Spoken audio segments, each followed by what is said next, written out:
Então, pessoal, voltando aqui, estamos tratando das hipóteses do artigo 966. São as hipóteses de cabimento da ação rescisória. E aí nós estávamos, então, aqui no inciso 6, que falava de falsidade, e agora vamos para o inciso 7. Cabe a ação rescisória quando... Eu acho isso aqui ótimo, não sei porque eu tenho um apreço especial por esse começo do inciso 7, que eu acho interessante essa inversão de ordem aqui. Obtiver o autor, e não quando o autor obtiver. Quando obtiver o autor, posteriormente ao trânsito em julgado, olha aí, quem ainda usa vadimécum impresso aí de livro, marcar aí, ó, posteriormente ao trânsito em julgado, prova nova, cuja existência ignorava, ou de que não pôde fazer uso e capaz, por si só, de lhe assegurar pronunciamento favorável. Essa foi uma hipótese que Lisa havia aventado lá no começo da aula para cabimento da ação rescisória, quando você estivesse diante de uma prova. E aqui reparem que a prova nova a que se refere o 966, inciso 7º, não é a prova cronologicamente nova. É a prova velha, porém conhecida após o trânsito em julgado. É aquela prova que, se a parte tivesse tido acesso a ela antes do trânsito em julgado, certamente ela teria tido outro resultado que não aquele que teve na decisão recidenda. Então, se estiver diante de um documento em que foi o crucial a ausência daquele documento para a derrota, e agora que ele sabe da existência daquele documento, ou de que agora ele tomou conhecimento daquele documento, ele poderia então ter utilizado, e se tivesse utilizado, ele teria vencido. Esse documento, portanto, pode justificar um pedido de ação rescisória para desfazer. Repare, então, aqui não é prova nova no sentido da cronologia, algo que foi produzido após a coisa julgada. Era coisa existente quando da coisa julgada, na época da existência do processo, mas a parte, ela ignorava, não sabia que existia, ou não pôde fazer uso.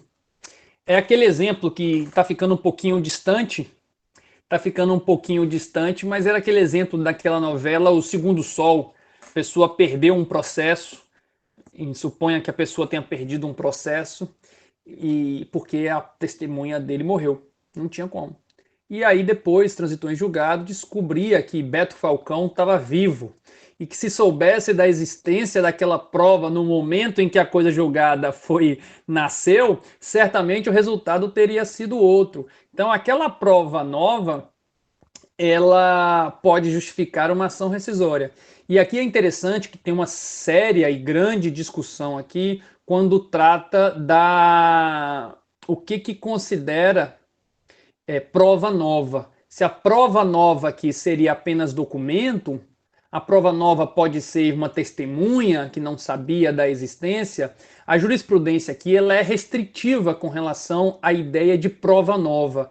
A jurisprudência aceita a prova documental ou a prova documentada como sendo prova nova. Ou seja, um documento serve como prova nova, uma testemunha não. Mas você pode conseguir driblar isso aí através da produção antecipada de provas. Olha, esse tema é maravilhoso. A produção antecipada de provas para instruir uma ação rescisória. Imagina que você acha que uma prova seja falsa, mas você não quer entrar com uma ação rescisória para provar a falsidade, porque inclusive se você perder na ação rescisória, as sanções são severas, é uma ação cara de se perder, é uma ação custosa para o advogado, de contratação de advogado e despesas do processo. O que você pode fazer? Uma produção antecipada de provas. Se na produção antecipada de provas você tiver a prova da falsidade na perícia antecipada, ação rescisória com toda a convicção.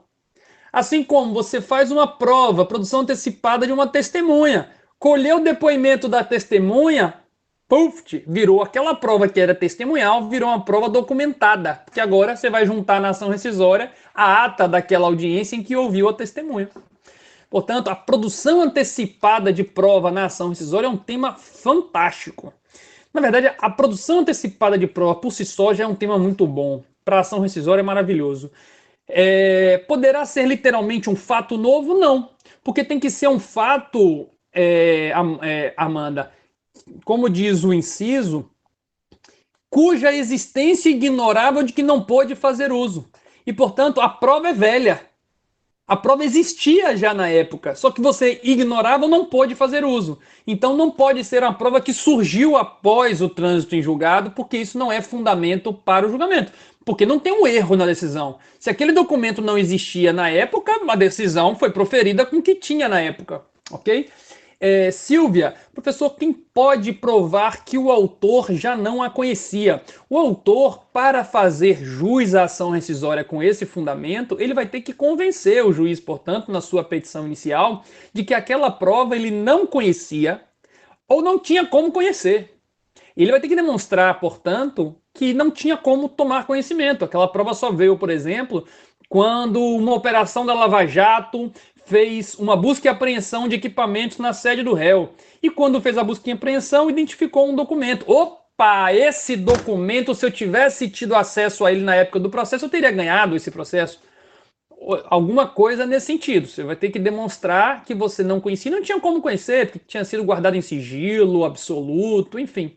Aí é ônus da prova do autor da ação rescisória.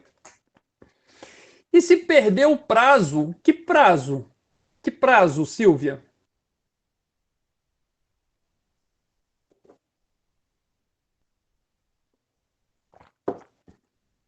Aí já era, porque as hipóteses você vê que são bem restritivas. Aqui a hipótese é cuja existência ignorava ou de que não pôde fazer uso. Se você pôde fazer uso e não usou, paciência, não pode ação rescisória para apresentar essa prova, ok? Comeu mosca, já era, coisa julgada. A proteção é da coisa julgada, a regra é a coisa julgada, a ideia é pacificação social. Não vamos eternizar os litígios, não. E por fim, o inciso 7(8) diz: quando for fundada em erro de fato, verificável do exame dos autos. Aí eu pergunto, o que é erro de fato? O próprio CPC já responde. Parágrafo 1º. Há erro de fato quando a decisão rescindenda admitir fato inexistente ou quando considerar inexistente um fato efetivamente ocorrido. Ou seja, ele errou mesmo. Ele falou que algo que aconteceu não aconteceu, ou disse que algo não aconteceu, aconteceu. Imagina que a sentença tenha dito, diante da revelia do réu e a presunção de veracidade dos fatos alegados, julgo procedente os pedidos do autor. E transitou em julgado. E você fala, não houve revelia. Como assim? Tá doida a sentença. A sentença diz que houve erro de fato. A sentença diz que houve revelia. E em razão da revelia, julgou procedente o pedido. Mas não houve revelia. Isso é um erro de fato. Ele considerou que algo que não aconteceu como tivesse acontecido. E isso prejudicou todo o julgamento daquela demanda. E, portanto, aí é um erro de fato. Então imagina outra situação também, vamos pegar também relacionada... o autor não trouxe aos autos um documento indispensável à propositura da ação e, por isso, foi julgado improcedente. Como assim? Qual documento? O documental está aqui nos autos. Como que não? Como que não trouxe? Está aqui nos autos. O erro de fato que autoriza a propositura da ação rescisória, ela tem que estar já nos autos. Você não pode trazer elemento de fora para demonstrar o erro de fato. Olha só, o erro de fato está aqui, ó, porque o juiz disse na rádio. Não, aí não pode. Você tem que ser analisando os autos do processo, você confirma que ele disse algo que existiu como não existido, ou algo que não existiu como algo que ele disse que existiu. Portanto, houve um erro na premissa. Ele falou, já que aconteceu X, então eu vou julgar Y. Só que o X não aconteceu. Então o Y está comprometido. Estão entendendo? E aí esse erro no exame de fato, portanto, a jurisprudência diz que isso não pode ter sido objeto de controvérsia. Se você interpôs um recurso para o tribunal e o tribunal disse, não, teve erro de fato não, aconteceu, foi isso mesmo, foi a revelia. Não, não houve revelia sim. Bom, se a questão do erro de fato tiver sido submetida à discussão e tiver sido apreciada, não cabe ação rescisória depois para discutir isso. Esse erro de fato que você pode discutir é aquilo que passou despercebido, mas era o ponto central da vitória ou da derrota. Ok? Isso é o erro de fato que está lá e autoriza a propositura de ação rescisória. O que mais? Por enquanto. Acho que só, né? Podemos seguir? Essas são aqui, então, as hipóteses de cabimento da ação rescisória. Bom, vocês viram que eu tratei para vocês com uma regra de que a ação rescisória pressupõe duas coisas. Decisão de mérito, transitada em julgado. Ok? A ação rescisória pressupõe decisão de mérito, transitada em julgado. Ok? Isso é coisa julgada material. Coisa julgada material. Aí eu pergunto a vocês, uma decisão terminativa é aquela que não resolve o mérito do processo, correto? Concordam? Uma decisão terminativa é aquela que não resolve o mérito do processo, correto? Correto. Portanto, uma decisão terminativa, a parte pode repropor a ação? A resposta é sim. A parte pode repropor a ação, como Lisa disse aqui, porque ela faz coisa julgada formal. Impede que discuta dentro do processo aquela discussão. Impede que se discuta dentro do processo aquela questão. Mas você pode propor em um outro processo, você pode propor um outro processo, desde que você corrija o vício que ensejou a extinção anterior. Imagina que a ação anterior foi extinta porque a sua petição inicial estava inepta. Eu posso, dentro daquele próprio processo transitado em julgado, tentar uma reapreciação disso? Não, porque tem coisa julgada formal e não pode a questão ser reapreciada dentro do processo. Mas eu posso repropor a ação e agora corrigindo o defeito que ensejou a inépcia do anterior? Sim, posso. Por quê? Porque não tem coisa julgada material. É a coisa julgada material é que se projeta para fora do processo e impede a rediscussão e em qualquer outra demanda. Só a coisa julgada material, portanto. Pois bem, acontece que, já vou ler a sua pergunta, Elisa, mas acontece que há algumas hipóteses de sentença terminativa que não admitem a repropositura da ação. Imagina que o juiz disse, olha, Amanda, eu não vou conhecer da sua ação nova porque existe coisa julgada sobre essa questão em um outro processo. E o processo não houve recurso, ele foi extinto.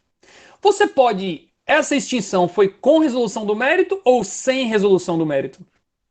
Essa extinção foi sem resolução do mérito. Porque se houve coisa julgada anterior, quer dizer que ele não pode julgar novamente. Ele pode dizer, eu não posso julgar porque já houve julgamento anterior. E aí o juiz então extingue, fez coisa julgada formal. Eu posso repropor a ação? Não, porque a coisa julgada que foi reconhecida no segundo processo vai ser reconhecida no terceiro, no quarto, no quinto, no sexto. E, portanto, há hipóteses de sentença terminativa que não admitem a repropositura da ação. Essas circunstâncias de sentença terminativa que impedem a repropositura da ação aceitam a propositura de ação rescisória. Portanto, não obstante a regra seja decisão de mérito transitada em julgado, as decisões terminativas que impeçam a repropositura da ação também admitem a ação rescisória. É o que está no artigo 966, parágrafo 2º. O artigo 966, parágrafo 2º, ele diz: nas hipóteses previstas no caput, ou seja, as mesmas circunstâncias, corrupção, documento falso, violação manifesta de norma jurídica, será rescindível a decisão transitada em julgado que, embora não seja de mérito, leia-se terminativa, impeça nova propositura da demanda.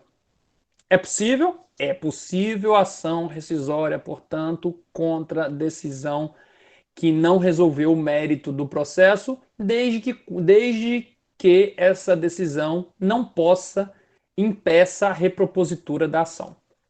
E tem um segundo inciso, que é uma novidade do novo CPC. Não tinha correspondente no velho CPC. Vocês, a essa altura, já viram que os filtros que os tribunais fazem de admissibilidade, eles são severíssimos. E que a admissibilidade do recurso especial extraordinário é uma admissibilidade muito rigorosa. E o novo CPC diz que cabe ação rescisória contra a decisão que não seja de mérito, impeça a admissibilidade do recurso correspondente. Eu posso pedir a rescisão, portanto, da decisão feita em um juízo de admissibilidade. No juízo de admissibilidade, ele disse que o meu recurso foi intempestivo, que o meu recurso estava deserto, que não havia cabimento, que não havia pré-questionamento. Eu posso, por exemplo, então, entrar com a ação rescisória, dizer que houve um erro de fato. Ele partiu de um pressuposto de que eu não pré-questionei, quando na verdade eu pré-questionei. Está aqui a minha alegação. E, portanto, eu posso pretender a rescisão de uma decisão que realizar a admissibilidade de um recurso. Deixa eu ver as perguntas aqui. Professor, a resolução do mérito julgando o improcedente com a mesma causa de pedir, mas com pedidos diferentes, é possível? Não. A improcedência ou a procedência só pode ser dita uma única vez. Se você ganhou ou você perdeu, você ganhou ou você perdeu. Dá uma de Dilma aqui. Se você ganhou o processo, coisa julgada. Se você perdeu o processo, coisa julgada. Você não pode repropor a ação porque você perdeu um anterior. Você não pode repropor uma ação se você ganhou um processo anterior. E aqui a coisa julgada, a gente chama esse regime de pró e contra. Ganhou, faz coisa julgada, perdeu, faz coisa julgada. Tem alguns sistemas em alguns países que o regime da coisa julgada, ela tem apenas um caminho, apenas um lado, só se for pró ou só se for contra. Ou tem também o regime secundum eventum probationis. Por exemplo, a coisa julgada pró e contra, que o nosso no processo civil é pró e contra. No processo penal, a coisa julgada só faz quando for contra o réu. Concorda? A coisa julgada só, ou melhor, a coisa julgada, melhor dizendo, só no processo penal quando ela é favorável ao réu. Se o réu for absolvido, acabou. Não pode mais fazer nada. Se o réu for condenado, ele pode ajuizar uma ação revisional. Oh, não tem coisa julgada? Não. Porque quando for desfavorável ao réu no processo penal, não. Porque lá no processo penal, no regime deles, não é o pró e contra. Bom, e tem também o regime do secundum eventum probationis. Por exemplo, nas ações coletivas, se você perdeu por falta de prova numa ação coletiva, o sindicato, o Ministério Público perdeu a ação por falta de provas, você pode entrar individualmente e fazer prova no seu processo. Não existe coisa julgada. Mas não é a regra do processo civil. A regra do processo civil é perdeu, perdeu, ganhou, ganhou, tem coisa julgada. Não pode repropor a ação. Ok, Elisa? Com relação a essa pergunta? Beleza. Amanda, professor, eu viajei, não consegui entender direito o inciso 1. No inciso 1, nova é o que admite a reproposição, é aquela. Cabe a ação rescisória contra a decisão terminativa que não admite uma repropositura da ação. Beleza. Seguinte, olha. Nós temos hipóteses. A sentença terminativa, em regra, admite a repropositura da ação. Foi extinto porque não recolheu as custas. Beleza, repropõe a ação agora e paga as custas. Foi extinto porque o advogado não tem procuração nos autos. Ok, repropõe a ação e junte procuração. Foi extinto porque não emendou a inicial e não colocou o valor da causa. Agora você vai propor então e vai botar o valor da causa. Foi extinto porque faltou um documento indispensável para a positura da ação e você intimado não juntou. Pode repropositura. Porque houve o abandono do processo. Pode repropositura. Porque se for uma situação de sentença terminativa, como regra, pode ser reproposta a ação. Acontece que tem hipóteses, e as hipóteses de sentença terminativa estão no artigo 485. Sentenças terminativas são as que não resolvem o mérito, estão no artigo 485. Só que você tem hipóteses em que, embora seja uma sentença terminativa, a parte não pode repropor a ação, porque o vício ele é intransponível. O vício jamais vai ser ultrapassado. Imagina que reconheceu, Amanda, que você não tem legitimidade para postular aquilo. Você não pode repropor a ação. Se você é ilegítima, não tem nada que você possa fazer que possa corrigir esse defeito. E aí, se você quer discutir essa decisão transitada em julgado, não houve recurso, dizendo que você não tem legitimidade e você não interpôs um recurso contra essa decisão ou não quis por qualquer motivo, você pode entrar com ação rescisória e demonstrar nessa ação rescisória que você sim tinha legitimidade, sim, e por isso a sentença não poderia ter sido terminativa. Porque se você nesses casos não pode repropor a ação, embora tenha sido uma sentença terminativa. Então, o regime, o tratamento que a gente tem que dar a essas hipóteses é o mesmo tratamento da sentença de mérito transitada em julgado. A sentença que não resolve o mérito, mas que impede a repropositura da ação, é exatamente o mesmo efeito da decisão de mérito transitada em julgado. Ambas impedem a repropositura. Então, sempre que ficar impossibilitado de repropor a ação, porque o vício que ensejou a extinção é um vício intransponível, você pode e precisa desconstituir aquela decisão para que o seu processo, então, possa vir a ser julgado. Entende? Entendeu agora ou não? Cadê aqui, ó? Olha aqui, ó.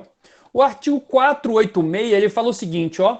O 486. O pronunciamento judicial que não resolve o mérito não obsta a que a parte proponha de novo a ação. O 486 diz como regra isso mesmo. Não resolveu o mérito? Não. Então pode propor de novo a ação. Beleza. Só que aí o próprio 486, parágrafo 1º, ele fala: mas no caso de extinção em razão de litispendência e nos incisos 1, 4, 6 e 7, a propositura depende de correção do vício que levou à sentença sem resolução do mérito.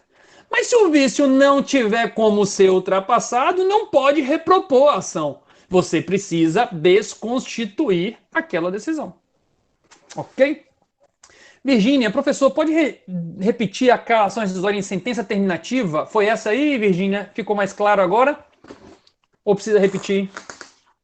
Já entendi, minha confusão é por não ter a resolução do mérito. Pronto. Sentença, só para lembrar, viu, pessoal? Sentença terminativa não resolveu o mérito. A sentença definitiva é a sentença que resolveu o mérito. Então, quando alguém falar a sentença terminativa pode ser objeto de ação rescisória, você vai dizer, ok, desde que essa ação não possa ser reproposta. A sentença definitiva pode ser objeto de ação rescisória, você vai dizer, ok, beleza. A terminativa só pode ser objeto de ação rescisória caso não possa ser ela reproposta. Maravilha? Beleza? Pois bem, estamos aí diante, então, das hipóteses de cabimento da ação rescisória. Bora voltar para o artigo 966 aqui, ó, as hipóteses de cabimento. Deixa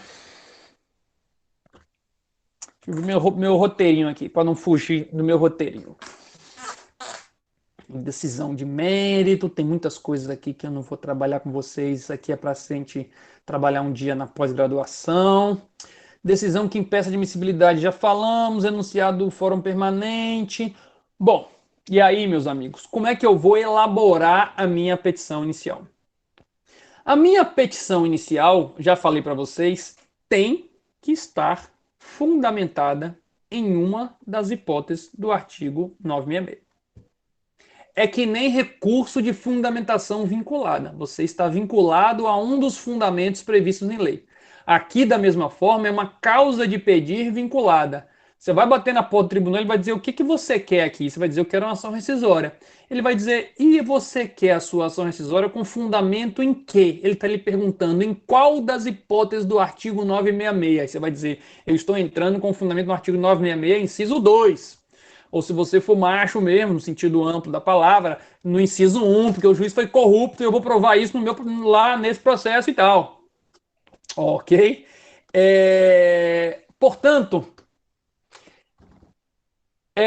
causa de pedir vinculada. Primeira questão que eu tenho que fazer isso. E a petição inicial da ação rescisória é uma petição inicial mesmo. E, portanto, tem que ter os requisitos próprios da petição inicial. Tem que ter endereçamento, tem que ter qualificação, tem que ter causa de pedir, tem que ter pedido, tem que ter requerimento de produção de provas, tem que ter valor da causa, tem que ter local, assinatura de advogado, não existe jus postulante para ação rescisória, tem que ter advogado, o advogado tem que apresentar os documentos indispensáveis, tem que apresentar a procuração.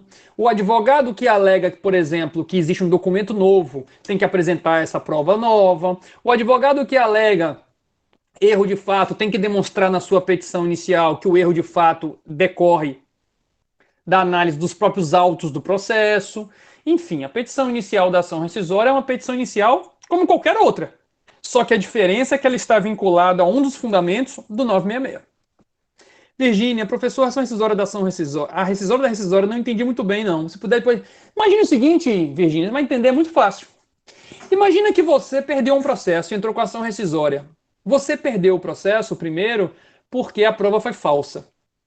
E aí você entrou com um novo processo. E nesse novo processo você perdeu porque o julgador da ação rescisória foi corrupto. O que você vai fazer agora? Rescindir a ação rescisória. Você vai demonstrar na ação rescisória que você perdeu na ação rescisória por corrupção. Pode ter rescisória da rescisória? Pode. Imagina que nessa nova rescisória que você propôs, incorreu em erro de fato. Você vai ter uma ação rescisória para impugnar a decisão, a vida e a ação rescisória. Claro que sujeito sempre, como nós começamos no primeiro, aí a análise das violações da boa-fé processual. Vamos analisar se tem lealdade processual. Mas pode, é uma decisão que realmente está sujeita a incorrer em qualquer das hipóteses do 966. Não é no mesmo processo, Virginia. Essa questão é um processo novo. Você não está propondo uma ação no mesmo processo. Você está propondo agora contra uma nova decisão. O objeto da sua impugnação já não é mais aquela primeira sentença ou aquele primeiro acórdão. O objeto da sua nova ação rescisória agora é o acórdão transitado em julgado na ação rescisória. Entendeu? O objeto aqui, você não pode, realmente, aí você tem razão. Você não pode entrar com ação rescisória e depois entrar com outra ação rescisória referente à ação anterior, porque inclusive o prazo certamente já vai ter passado. Poder dividir, em tese até pode, tá? Fazendo uma correção aqui. Poder dividir em duas rescisórias, em tese até pode. Pode até juntar as duas por conexão. Pode ter, portanto, diferença rescisória. Mas o que você vai estar se discutindo na ação da rescisória é quando no julgamento da ação rescisória tiver incorrido em uma das hipóteses do 966. Aí você vai propor uma nova ação rescisória para desconstituir a coisa julgada à vida da ação rescisória. E sim, toda ação rescisória ela é proposta sempre num tribunal. Sempre. E que tribunal que eu vou propor? A regra é a seguinte, preste atenção nisso aqui, ó. E já respondo sua pergunta, Amanda. Toda ação rescisória ela é uma ação de competência originária de um tribunal. Os tribunais têm competência para rescindir suas próprias decisões. Essa premissa vocês têm que marcar. Os tribunais têm competência para rescindir suas próprias decisões. Portanto, uma decisão do TJ. Aonde que eu vou ajuizar a minha ação rescisória? No TJ. Se é uma ação do TRF, aonde que eu vou propor minha ação rescisória? No TRF. Se é uma decisão do STF, eu vou propor aonde a minha ação rescisória? No STF. Se é uma decisão do STJ, no STJ. Beleza, mas como é que eu vou saber? Imagina que o meu processo começou no TJ Bahia. Melhor, começou no primeiro grau. Teve recurso. Pintem esse cenário. Vou começar pelo mais simples. Teve uma ação em curso em Salvador. Contra a sentença foi interposta apelação. E eu quero rescindir a decisão transitada em julgada no tribunal. O tribunal negou o provimento ao meu recurso. Minha ação rescisória vai ser proposta onde?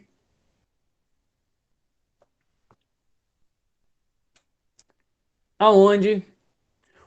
Perdi na sentença, o TJ negou o provimento à minha apelação. Vou propor aonde? Maria Rose respondeu no TJ. Beleza. Segundo cenário, eu propus a minha ação, perdi em Salvador, interpus apelação, o TJ negou o provimento ao meu recurso, eu interpus um recurso especial e o STJ negou o provimento ao meu recurso especial. Onde irei ajuizar a ação rescisória?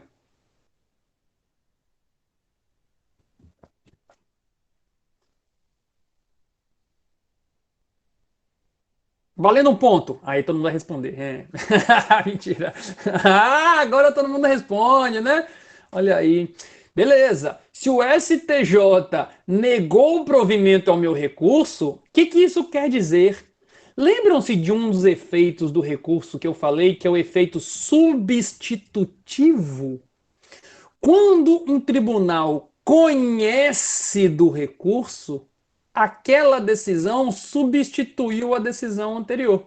Sempre que um tribunal resolve o mérito do recurso, aquela decisão do tribunal substituiu a decisão de mérito anterior relativa àquele capítulo. Então, se eu tive uma sentença e o tribunal negou o provimento, o acórdão substituiu a sentença. Se eu interpus um recurso especial e o STJ negou o provimento ao meu recurso, a decisão do STJ substituiu a do TJ. Se o STJ deu o provimento ao meu recurso, substituiu a decisão do TJ também. Portanto, voltando ao nosso exemplo, então, se eu tive uma sentença, depois eu tive um acórdão do TJ, depois eu tive um acórdão do STJ que negou o provimento ao recurso, a minha ação rescisória vai ser no STJ. Agora, imagine o seguinte cenário. Eu interpus um recurso para o STJ e o STJ não conheceu do meu recurso. Onde eu irei ajuizar a ação rescisória?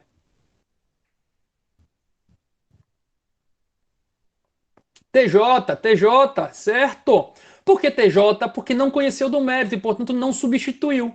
A decisão que eu vou desconstituir é a decisão de mérito. A decisão do STJ não foi de mérito. Então, a minha ação será de competência originária do Tribunal de Justiça.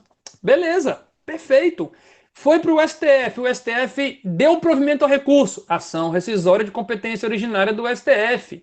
Negou o provimento, STF não conheceu, não conheceu, então bora ver qual foi a última decisão de mérito. Aí você volta no processo e olha, o STJ negou o provimento, ou seja, competência do STJ para ação rescisória. Beleza. Estão entendendo? Alguém com dúvida?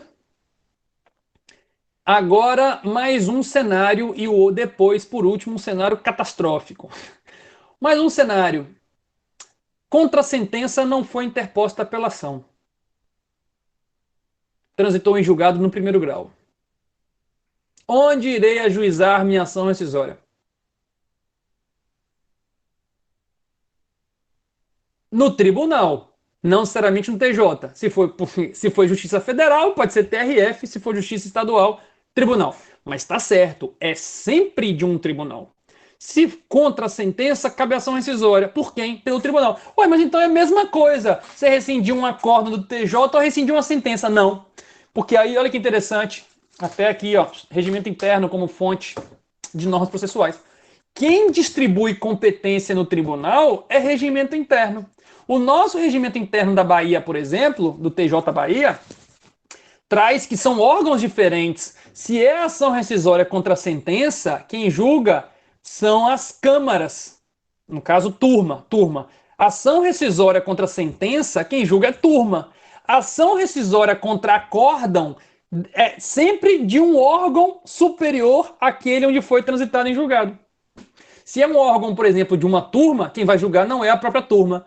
Quem vai julgar, então, é uma seção. É sempre um órgão superior àquele em que proferida a decisão de mérito. Beleza?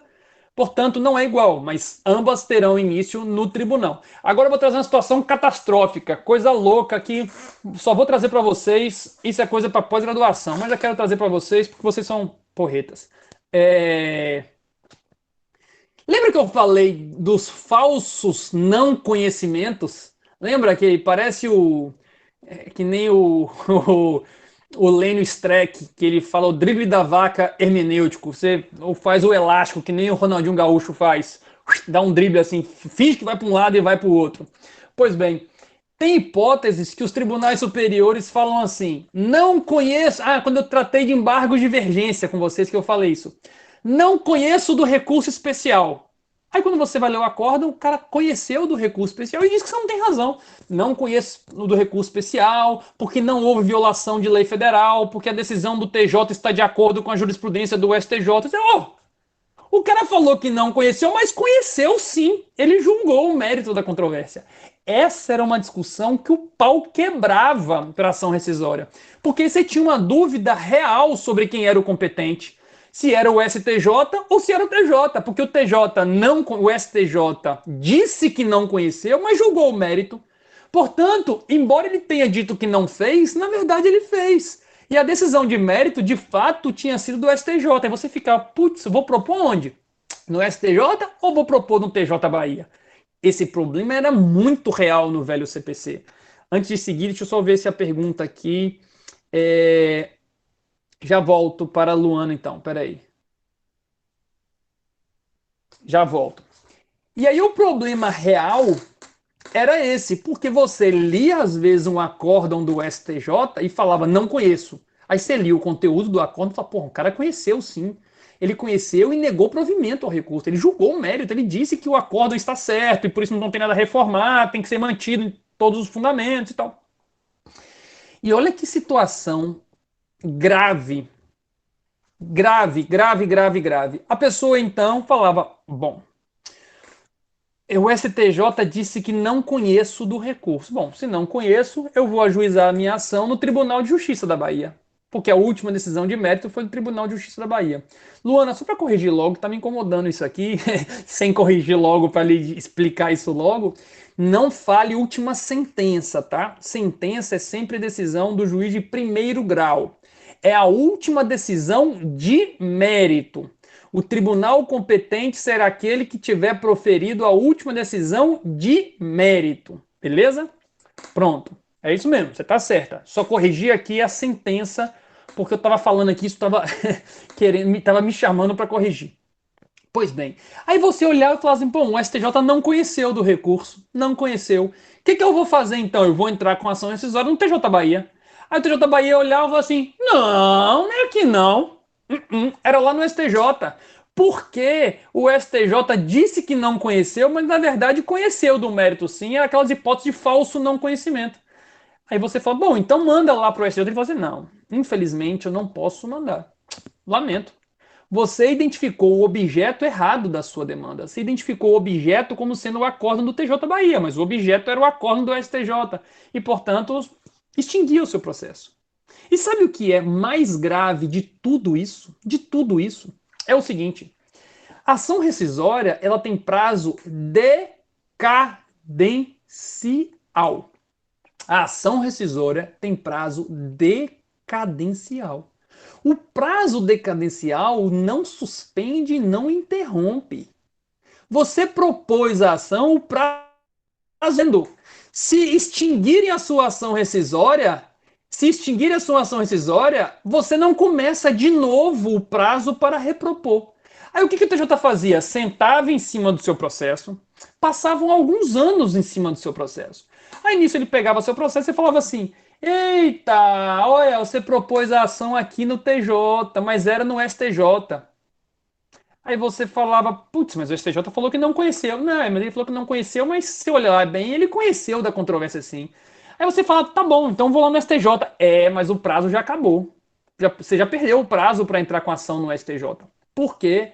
é prazo decadencial. E aí, Silvia, com todo o seu cadê a primazia da decisão de mérito? E eu acho maravilhoso quando vocês fazem isso, porque vocês, dessa nova geração, têm que realmente ficar indignados com uma situação como essa ou com uma resposta como essa. Eis que veio o novo CPC e falou: não, isso não pode acontecer mais. Se a parte propôs a ação no TJ Bahia, o que a parte faz? O que o tribunal faz? Intima a parte para emendar a inicial e manda para o STJ.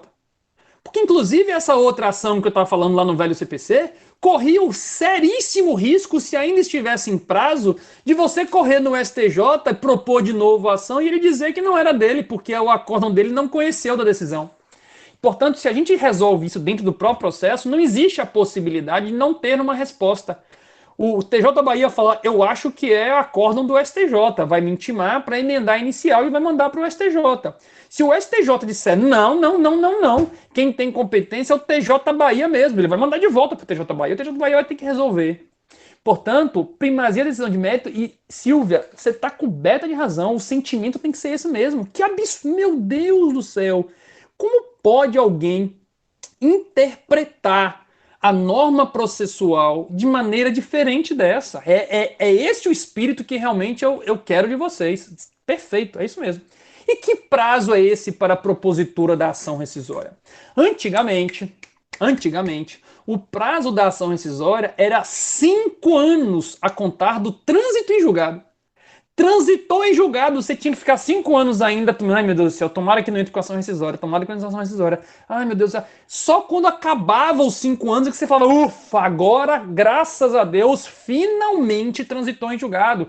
É que a gente chama de soberanamente julgado. Agora, meu amigo, nada mais pode nos deter. Acabou, a ação rescisória passou o prazo. Aí, viram que 5 anos estava um prazo muito longo. Diminuíram para 2 anos. Já no velho CPC eram 2 anos. Nas discussões do novo CPC, pensaram em diminuir para 1 ano apenas. Só que acharam melhor não, nos debates acharam melhor manter realmente os 2 anos. Portanto, é 2 anos do trânsito em julgado. Transitou em julgado, automaticamente está correndo o prazo de 2 anos. Você não precisa ser intimado para tomar conhecimento, não. Transitou em julgado, e trânsito em julgado é um fato processual. Passou os 15 dias do recurso, não houve recurso, transitou em julgado. A partir daquele dia, está correndo o prazo de 2 anos para o ajuizamento de ação rescisória. E aí, nada impede a contagem do prazo. Nada impede a contagem do prazo. Se propôs a ação, propôs errado, o prazo está correndo. Se der tempo de propor de novo, proponha. Se não der tempo, acabou. Aí a coisa chama-se soberanamente julgado, como a gente fala. E se só forem descobertos após 2 anos? Baubau, paciência, fim de papo. Ah, meu Deus do céu, Beto Falcão só apareceu 20 anos depois. Acabou, não vai poder discutir ad infinitum, não ad eternum. E, portanto, o prazo de 2 anos. A única hipótese de prazo superior a 2 anos é a hipótese para documento, prova nova. Tem aqui, ó. Ai, onde é que está aqui esse artigo? Cadê? Aqui, ó. 975. Artigo 975, ele tem uma contagem diferente desse prazo de 2 anos. É o seguinte, ó.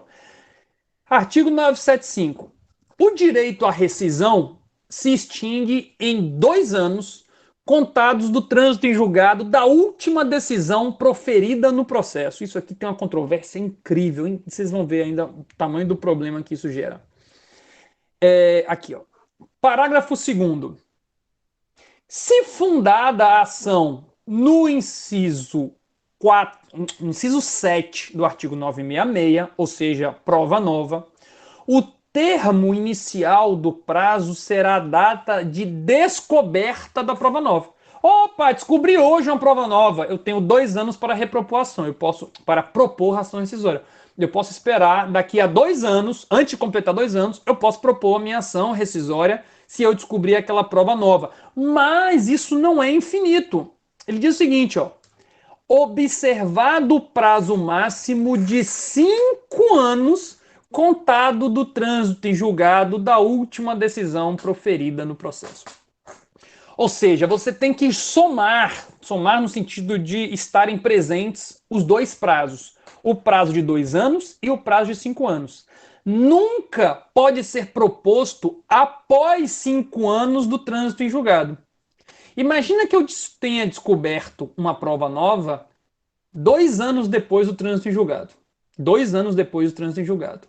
Eu ainda tenho 2 anos para ajuizar a minha ação rescisória, porque eu estou dentro do prazo total de 5 anos.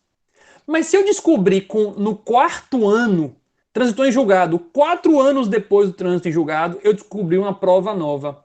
Eu não tenho mais 2 anos, eu só tenho mais 1 ano para propor a minha ação rescisória. Porque em qualquer cenário eu tenho que respeitar o prazo máximo de 5 anos. Ok? Exatamente, Silvio. Eu não queria falar isso porque eu não sei se vocês já tiveram um processo de trabalho, mas é exatamente o cálculo que se faz da prescrição trabalhista. Aqui não é prescrição, aqui é decadência. Mas é esse cálculo do processo de trabalho mesmo faz. Você tem 2 anos para propor ação retroativos aos últimos 5 anos, né? Você tem que somar esses 2 cálculos, portanto. Eita, fui mexer aqui, apareceu a mensagem. Maravilha. Calma aí. Saiu a imagem? Saiu, né? Saiu. Bora voltar aqui. Pois bem. E se os requisitos do artigo 96 só forem descobertos após 2 anos? Por exemplo, descobriu corrupção do juiz 20 anos depois. Paciência. Paciência. Não pode fazer mais nada. Pode fazer mais nada. Não cabe ação rescisória mais.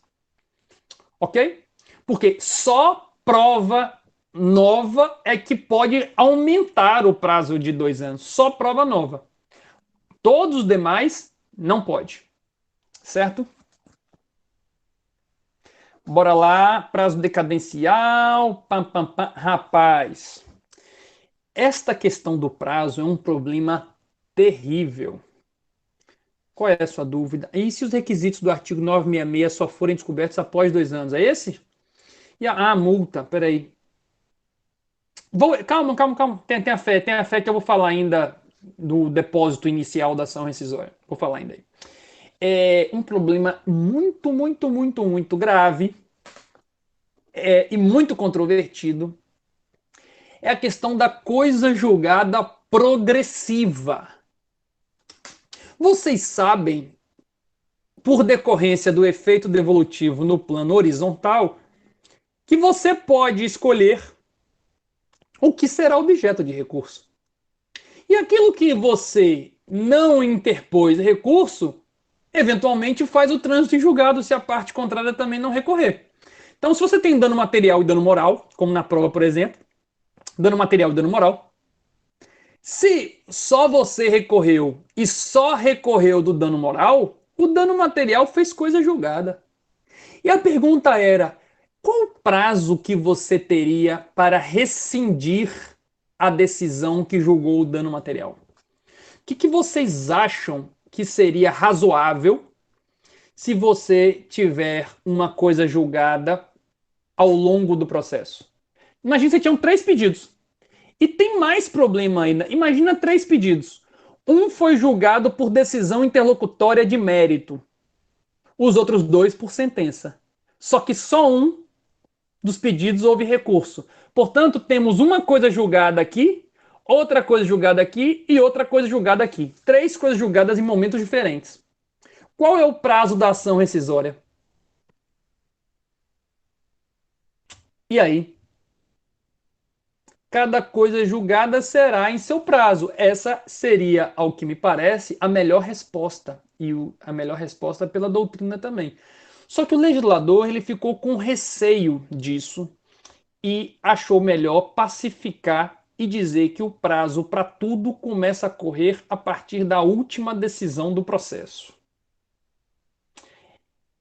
Isso é grave.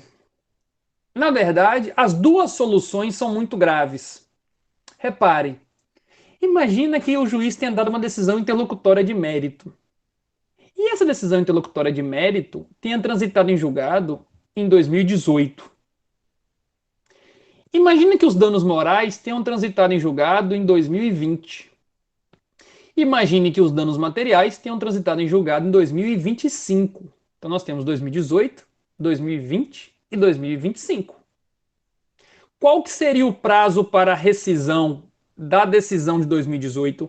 2027. 2 anos após o trânsito em julgado da última decisão do processo. Portanto, o prazo que a princípio era de 2 anos pode virar eventualmente um prazo como aí de 7 anos, ou de 10, ou de 15 anos, se tiver havido coisa julgada progressiva, como nesse caso aconteceu.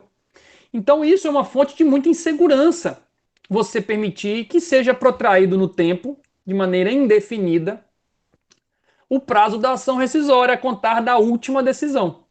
O ideal seria você, a partir do momento em que forma a coisa julgada, você então propõe, tem o prazo para a propositura da ação rescisória. Mas o legislador achou que assim seria talvez um critério inseguro e achou melhor unificar os prazos. E aí a doutrina, inclusive, perplexa, fala assim, beleza, mas e se eu quiser entrar com a ação rescisória antes? Eu posso? Ou eu tenho que esperar a última decisão do último pedido transitar em julgado? Imagina que a execução está em curso já daquele capítulo da decisão que transitou em julgado. Eu já tô tendo meus bens penhorados. Eu não posso pedir a rescisão daquele capítulo? E aí o que a doutrina diz é que pode. Aquele prazo final da última decisão é o prazo limite. Você tem até 2 anos a contar da última decisão no processo. O que a melhor doutrina, no meu sentir, diz, e a doutrina majoritária diz nesse sentido, é assim, deveria o legislador, ou há quem diga que deve se interpretar o artigo 975 como sendo a última decisão, como sendo a última decisão relativa àquele capítulo. A questão aqui para esse seria o seguinte, ok, qual foi a última decisão que versou sobre dano material? Foi a sentença. Então o prazo de 2 anos começaria da sentença. Qual foi a última decisão relativa aos danos morais? Ah, foi o acordo. Então começa do acordo. Só que é uma interpretação que me parece, embora seja ela mais adequada para o instituto, para o processo, para a ciência processual, não me parece que seja mais adequada no sentido de que foi assim, que não foi outra o que a lei quis fazer e fez, né? E aí a ideia que predomina mesmo é de que esse prazo de 2 anos é a contar da última decisão do processo, o que é uma fonte de muita insegurança. Cada coisa julgada que tinha sido. Então, não é essa, Silvia, a resposta por hora que se infere do artigo 975, quando, embora para alguns, seja essa a interpretação que se extrai do artigo 975. Ok? Cadê aqui?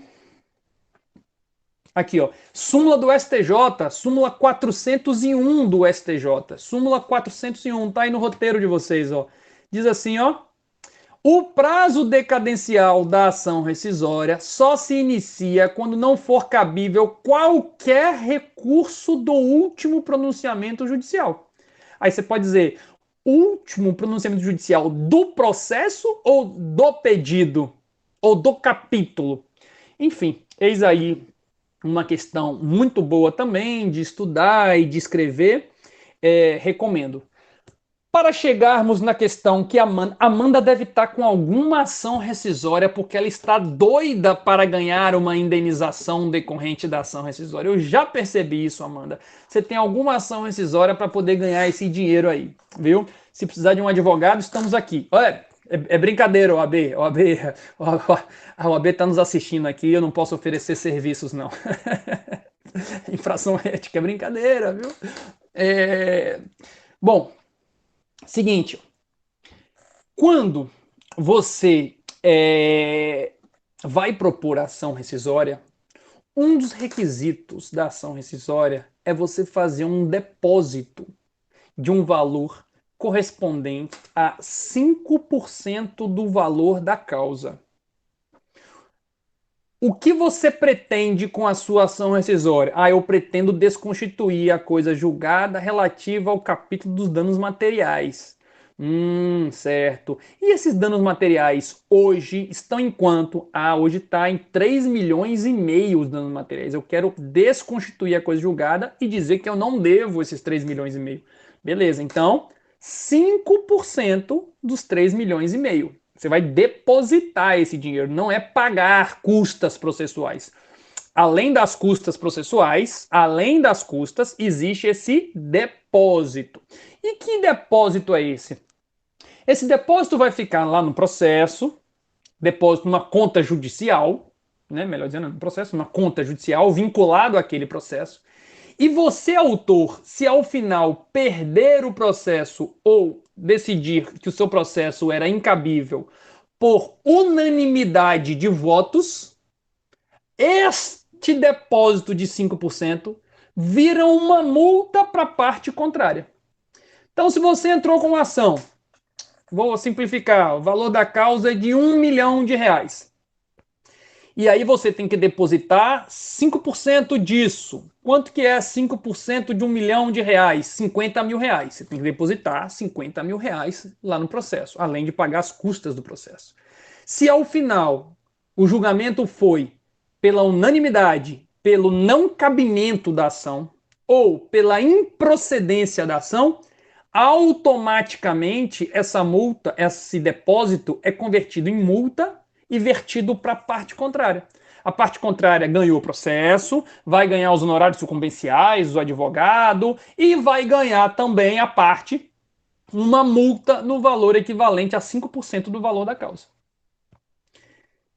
Tá lá, portanto, no artigo 968. O novo CPC limitou esse depósito ao valor de 1.000 salários mínimos. Portanto, para entrar com ação rescisória, o limite máximo de depósito é de coisa de R$1 milhão. Imagina que você vai rescindir uma ação de 200 milhões de reais, uma ação, 500 milhões de reais. O teto é 1.000 salários mínimos, esse depósito inicial. O velho CPC não tinha limite, não. Era 5%, independentemente de qual fosse o valor, você tinha que depositar 5%. O novo CPC botou 1.000 salários mínimos. O advogado, ele vai participar disso aí de acordo com os honorários contratuais que ele tiver com o seu cliente. Se nos honorários contratuais com o cliente ele tiver pactuado que essa multa ele vai receber um percentual, sim. Mas o advogado, por força do processo, ele recebe, sem levar em consideração um contrato com o seu advogado, ele vai ter os honorários sucumbenciais. E aí o magistrado vai condenar a parte contrária a pagar os honorários da parte vencedora e vai liberar em favor da parte a multa. Beleza? Ok? Tranquilo? Cadê? Tem uma questão interessante, que é o seguinte. Ninguém perguntou ainda, mas é uma pergunta, naturalmente, que normalmente se faz. Se a parte não tiver recorrido, ele tem direito à ação rescisória? Imagina. Ele poderia ter recorrido e não recorreu. Ele pode ajuizar a ação rescisória? Pode.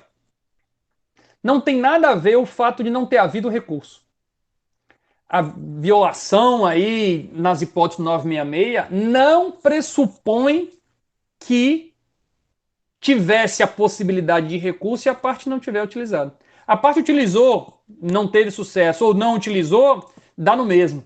Tem hipótese de cabimento da ação rescisória. Portanto, não é necessário você esgotar, interpor recurso contra a decisão até o seu exaurimento e depois. Inclusive, algumas hipóteses não precisa esgotar. Algumas hipóteses, inclusive, não pode ter a matéria sido esgotada. Lembra que eu falei do erro de fato? Se o erro de fato tiver sido apreciado na instância, lá na decisão rescindenda, não cabe ação rescisória. Só cabe se não tiver havido a discussão com relação ao erro de fato. Portanto, em algumas hipóteses, inclusive, nem pode ter o esgotamento. Ou seja, não precisa do esgotamento, em regra. Em algumas hipóteses, não pode ter havido sequer o esgotamento da matéria, ou não pode ter havido sequer a apreciação da matéria na decisão rescindenda. Porque se houve a apreciação, não pode dizer ter havido o erro de fato. Porque houve, eventualmente, uma violação de norma jurídica, mas erro de fato não. Ok? Beleza. Para aqui avançarmos, deixa eu ver se tem mais muita coisa aqui. Tem. Para a gente falar o seguinte, olha. Legitimidade da ação rescisória. Quem pode propor ação rescisória? Está lá no artigo 967. Quem pode propor ação rescisória? Podem propor ação rescisória todos que foram partes no processo. O autor pode propor, o réu pode propor. Tranquilo. Quem mais pode propor? o terceiro prejudicado, aquele sujeito que não foi parte no processo, mas que sofreu os efeitos negativos de um processo do qual ele não foi parte. Pode propor ação rescisória. Outro que pode propor ação rescisória também é o Ministério Público. O Ministério Público, claramente, como fiscal da ordem jurídica. Nas causas em que o Ministério Público tem que intervir, ele pode entrar com ação rescisória. Se houver um interesse de incapaz, por exemplo, ele pode entrar com ação rescisória. Se houver uma questão das questões de intervenção do Ministério Público, o Ministério Público pode entrar com ação rescisória. Por exemplo, em caso de simulação, naquele que nós vimos, as partes em simulação, quem vai entrar com ação? As próprias partes? Não, porque ninguém pode, inclusive, alegar sua própria torpeza. Mas quem pode? Quem foi prejudicado com a simulação e o Ministério Público podem também entrar com aquela ação rescisória. Tem até no novo CPC também uma possibilidade de ação rescisória do terceiro nos procedimentos de intervenção obrigatória de um terceiro que não foi ouvido. É uma hipótese bem excepcional. Por exemplo, tem alguns procedimentos que fala que alguns órgãos têm que ser ouvidos em processos que versarem sobre aquela matéria. Por exemplo, se vai discutir questões de concorrência, aquisição, fusão, algumas hipóteses dessas, o CAD tem que ser ouvido no processo para falar sobre aquele processo. Se está discutindo propriedade intelectual, o INPI, que é o Instituto Nacional de Propriedade Intelectual, ele tem que ser chamado para ser ouvido naquele processo. Se ele não tiver sido chamado e não tiver sido ouvido, portanto, naquele processo, ele pode entrar com ação rescisória para desconstituir aquela decisão. No caso de ausência de remessa necessária, não precisa.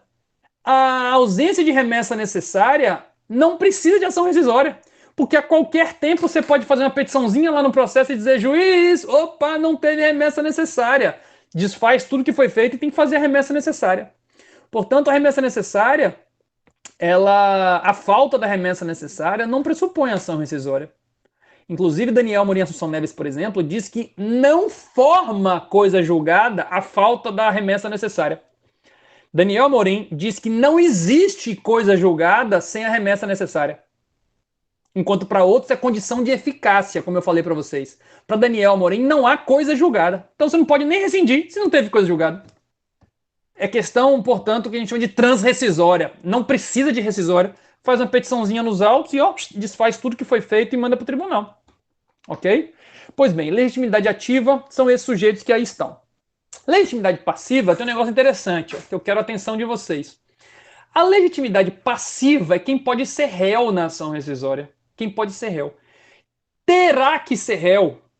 Bom, terá que ser réu todos aqueles que sofrerão os efeitos da decisão rescindida.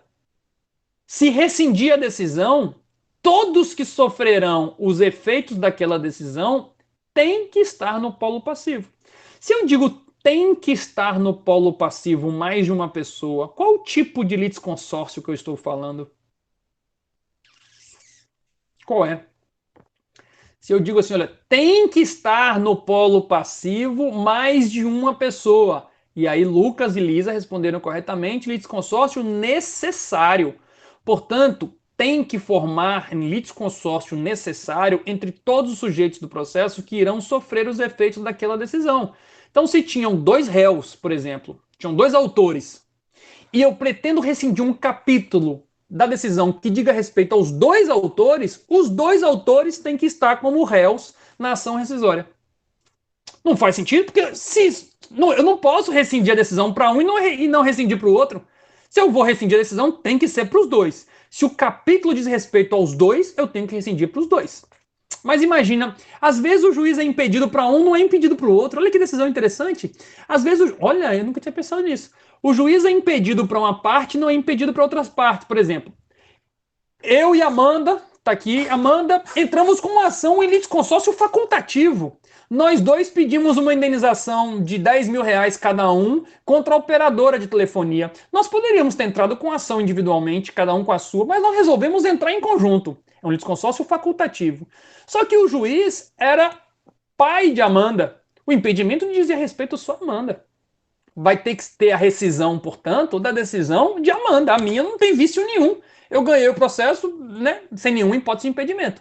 Então, nesse processo, a ação rescisória vai ser contra Amanda, salvo melhor juízo. Se alguém quiser depois pensar um pouco, dizer que eu acabei pongando na imparcialidade do magistrado, defensável esse argumento. Amanda perguntou aqui, no caso de um processo ser julgado com base em um precedente obrigatório e o processo que foi feito, o precedente, for alvo de AR... Putz, cara, faz sentido. E esse é um problema real e que foi resolvido pelo novo CPC. Que o novo CPC diz o seguinte, no velho CPC dizia que não se poderia rescindir uma decisão, a jurisprudência dizia que não se poderia rescindir uma decisão com base em mudança de jurisprudência. Mudou a jurisprudência, mudou. Ganhou, ganhou, perdeu, perdeu. Agora, se formou um precedente obrigatório, você pode rescindir a decisão transitada em julgado no prazo de 2 anos a contar da formação do precedente obrigatório.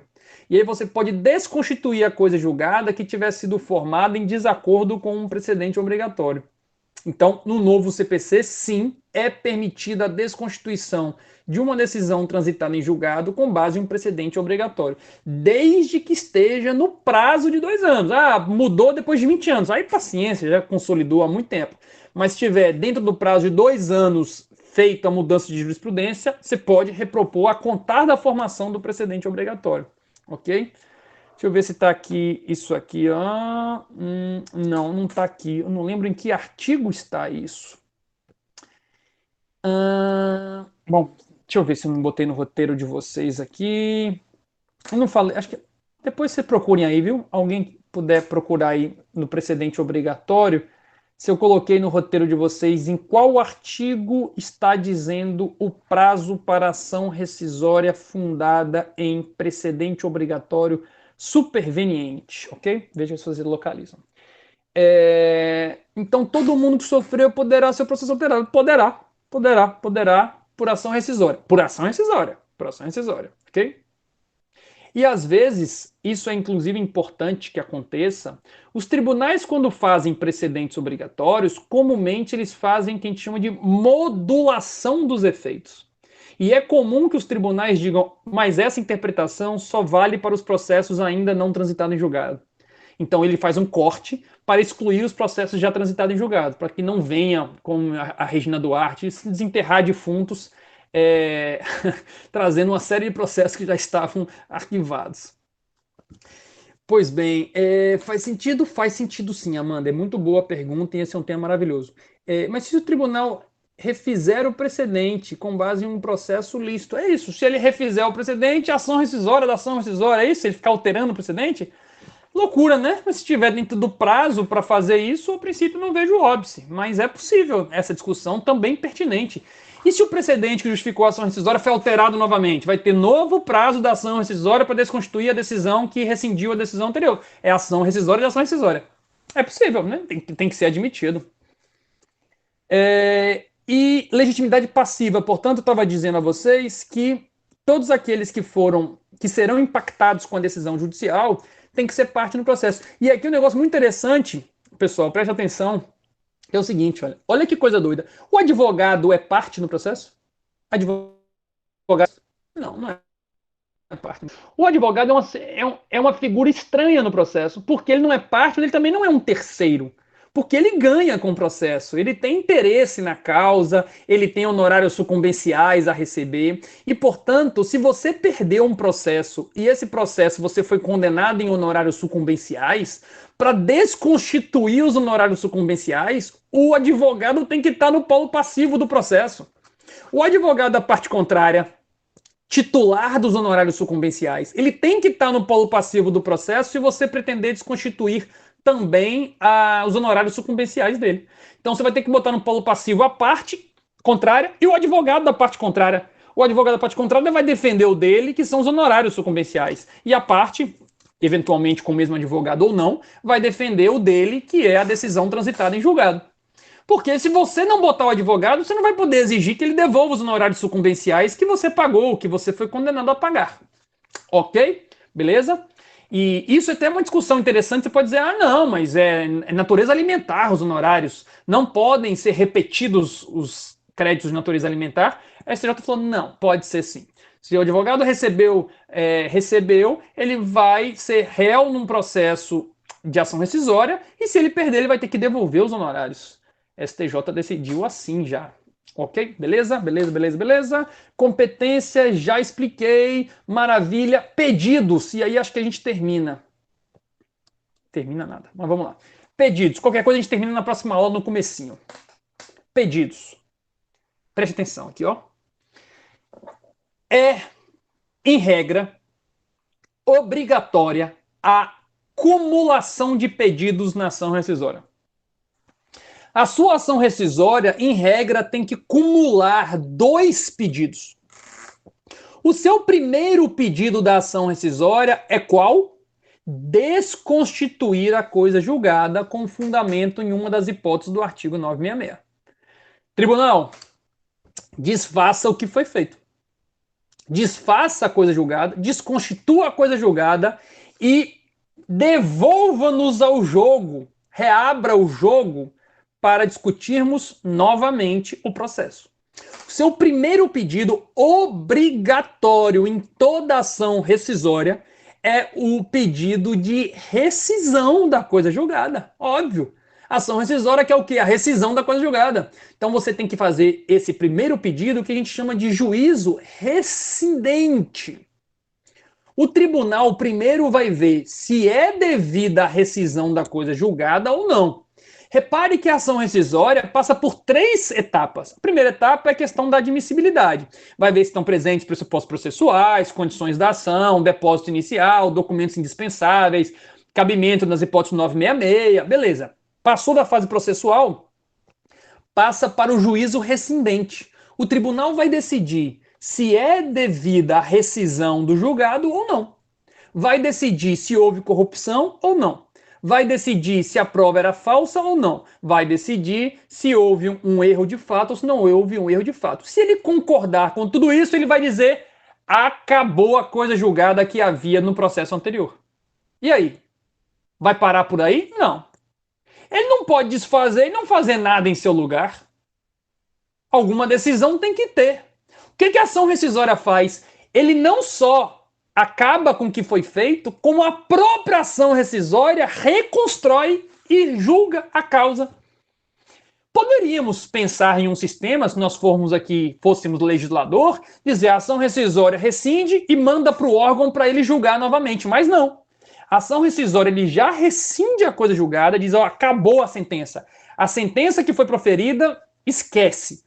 Vamos julgar agora, a próxima etapa, vamos fazer o juízo rescisório. Vamos agora julgar novamente a demanda. É a terceira etapa da ação rescisória. Essa segunda etapa, que é o juízo rescindente, está aí no roteiro de vocês, ó. Chamamos em latim iudicium rescidens. Me perdoem aí o meu latim. Ele está meio enferrujado. Não tenho ido muito a Roma. E essa terceira etapa é o juízo rescisório, é um rejulgamento da causa, que em latim, iudicium rescisorium, que é o rejulgamento da causa. Em regra, você precisa das 2 coisas: desconstituir e implodiu e constrói agora uma coisa nova em seu lugar e faz um rejulgamento no seu lugar. Beleza?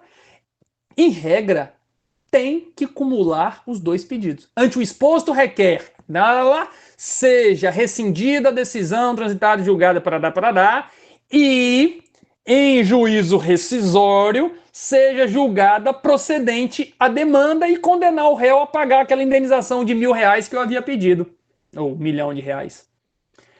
Portanto, são 3 etapas. A primeira é um juízo processual, é um juízo de admissibilidade. A segunda etapa é o juízo rescindente, Silvia. Exatamente. A terceira etapa é o juízo rescisório. 3 etapas. Não, juízo rescindente e depois juízo rescisório, que é o rejulgamento da causa. Tá certo? Beleza? Pronto. Aí é o seguinte, olha, inclusive...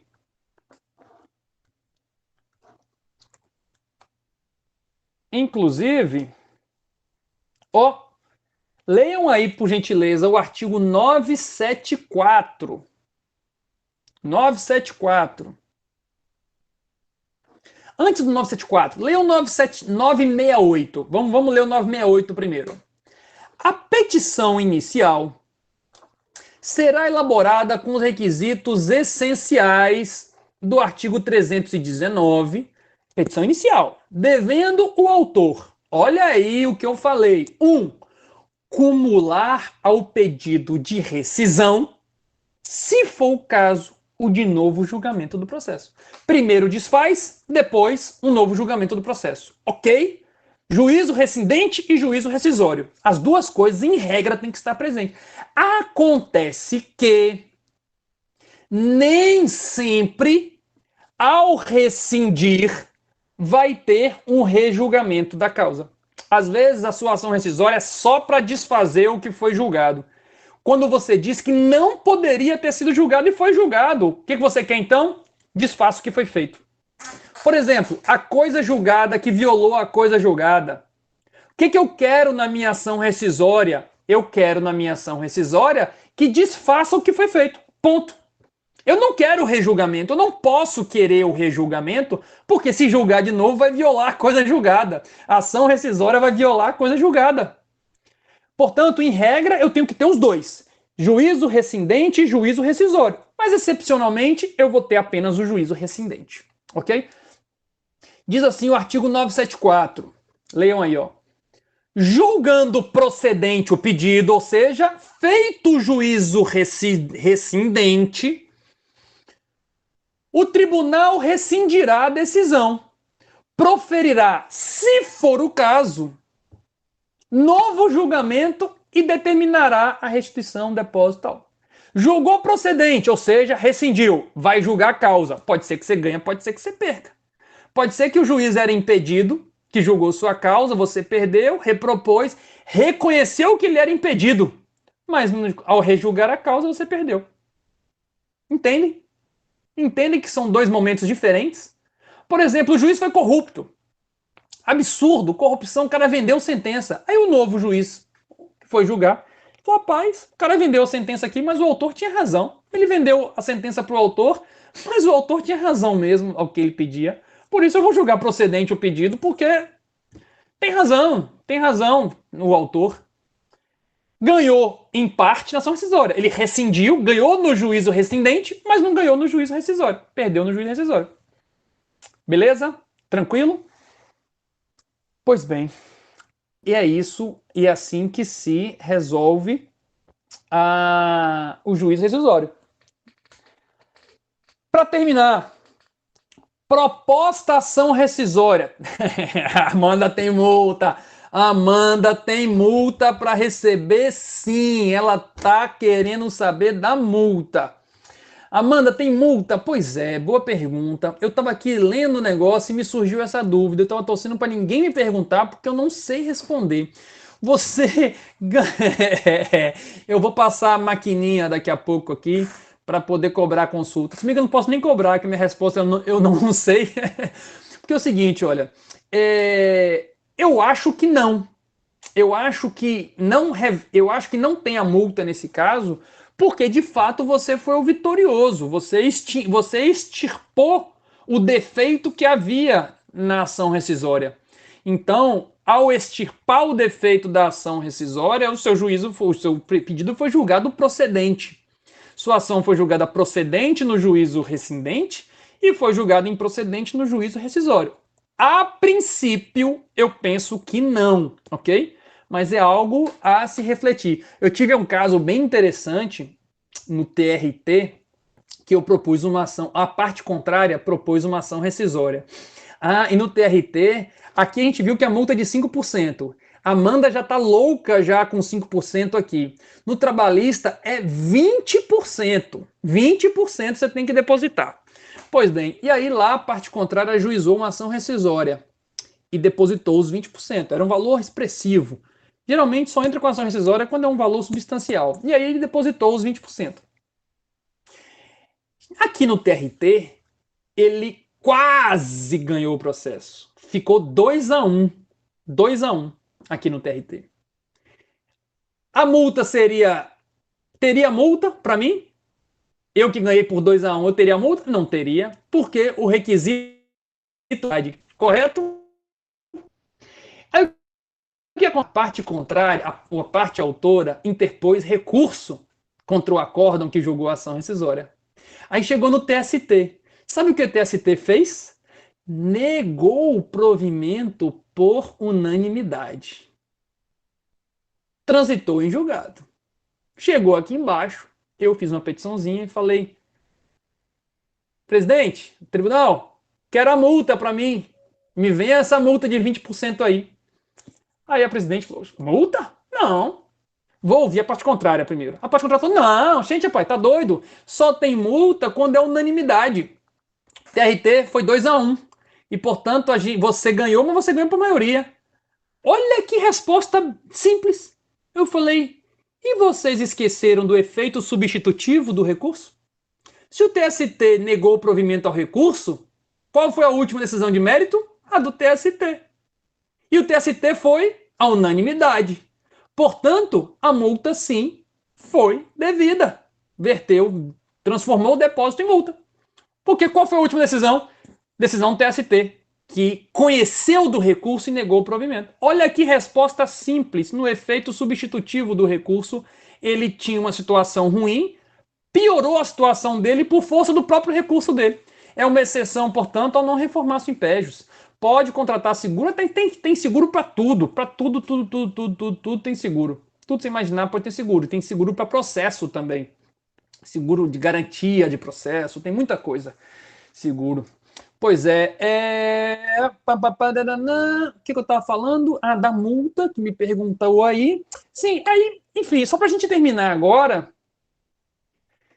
tratar amplamente aqui do procedimento da ação rescisória, para a gente concluir, está acabando já. É uma ação de conhecimento. O réu vai ser citado. Para quê? Apresentar contestação. Qual o prazo da contestação? De 15 a 30 dias. O relator fixa de 15 a 30 dias. A depender da complexidade, o relator fixa 15, 20, 30 dias. Cita o réu para apresentar contestação à ação rescisória. Tem revelia? Não. Ou melhor, revelia tem. Tem efeito da revelia? Não. Por quê? Porque está indo de encontro à coisa julgada. Mesmo que o réu não conteste, não há presunção de veracidade dos fatos alegados. A parte que alega que o documento é falso, o réu não contesta, a parte continua com o ônus de provar que o documento é falso. Ok? Vai ter produção de provas, pode ter testemunha, pode ter perícia, a depender de qual hipótese do 966 esteja enquadrado, vai ter instrução probatória, ao final vai ter uma decisão. E como já começa em tribunal, em regra a decisão é feita por órgão colegiado. Se tiver havido uma decisão interlocutória, o recurso é agravo interno. Se tiver havido uma decisão colegiada, o recurso é recurso especial para o STJ ou recurso extraordinário para o TRF, se estivermos diante de um TJ ou TRF. Se a ação já tiver começado no STJ, cabe recurso extraordinário para o STF. Se a ação já tiver começado no STF, não cabe mais nenhum recurso. Claro que sempre cabe os embargos de declaração, mas não são desses que a gente está falando. Tá certo, crianças? Algo mais? Tema muito bom. A ação rescisória é um tema muito legal de escrever, de estudar, de pesquisar. Eu até postei esses dias no Instagram que eu estava na sexta-feira à noite passada escrevendo estava redigindo as contrarrazões nos embargos de declaração, no agravo interno, no agravo em resp, no recurso especial, numa ação rescisória. Repare, já na ação rescisória. Estava respondendo esses embargos de declaração já lá no STJ, no agravo interno, lá no STJ. Vai cair na prova? Eu acho que eu não posso privar vocês de cobrar isso na prova. Eu acho que vocês têm o direito de serem cobrados disso na prova, porque é um assunto bom demais e vocês vão querer estudar e precisam estudar esse assunto. Eu posso disponibilizar material para vocês darem uma estudada, mas a ação rescisória vocês precisam conhecer. Eu não quero preparar vocês para aprender a fazer apelação e agravo de instrumento. Eu quero preparar vocês para fazer recurso especial, extraordinário, ação rescisória. então não vai renunciar a nada. Você é incapaz, não pode abrir mão desse direito não, que eu não deixo. Viu? Vocês são vocês são inimputáveis. Vocês não sabem o que é melhor para vocês, então vocês vão ter que estudar sim. Mandar uma petição de ação rescisória. Posso te mandar sim. Mando lá para vocês uma petição inicial de ação rescisória. Inclusive, estou elaborando uma agora. Estou elaborando uma ação rescisória agora. De repente eu mando para vocês, vocês fazem para mim. Mentira, brincadeira. Mas eu posso mandar o caso para vocês elaborarem, por exemplo. Ok? Beleza? Que os honorários venham juntos. Então, galera, deixa eu parar de gravar aqui. Uma boa noite a todos. Galera, se cuidem. Evitem sair de casa. Não saia nesse período se não for indispensável. Estamos passando por um momento dos mais críticos de todo esse período, tá? Neste momento, até os leitos da rede privada estão já chegando à exaustão. Essa semana talvez já não tenham mais leitos em hospital algum da Bahia. E, portanto, evitem sair de casa e tomem todas as cautelas necessárias. Está faltando talvez pouco para a gente poder voltar à normalidade. E isso precisa de um esforço de todos nesse sentido. Beleza? Um grande abraço, meu povo, uma boa noite para todos vocês.